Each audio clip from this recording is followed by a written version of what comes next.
நம்ம குடும்பத்துக்குள்ள நடக்கிற மிகப்பெரிய கொண்டாட்டமே கல்யாணம் தான். ஆனா எல்லா கல்யாணமும் கொண்டாட்டத்துக்கு நடுவுல நடக்கிறது இல்ல.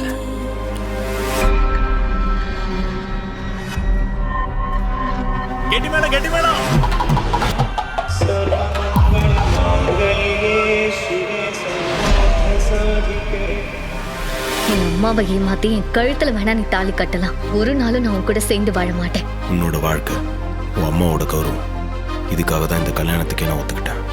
இப்ப மட்டும் ராஜா உன் கழுத்துல தாலி கட்டலைனா உறவுன்னு அவ பேரனை கூட்டிட்டு வந்து இங்க நின்னு இருப்பா.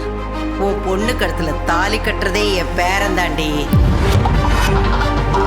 சாமுண்டீஸ்வரி நடக்கவே கூடாதுன்னு நினைச்ச கல்யாணம் நடந்துடுச்சு. இவங்க எல்லார் மனசுக்குள்ளேயும் இருக்கிற உண்மை ஒரு நாள் வெடிக்கத்தான் போகுது. இந்த குடும்பத்தை நான் நிச்சயமா ஒண்ணு சேர்ப்பேன். பல திருப்பங்களை ஏற்படுத்த போகும் கார்த்திக் ரேவதி திருமணம். இந்தியாவின் number 1 dealer Vasanth and CoWIN ஜில்லுன்னு ஒரு ஏசி மேளம்.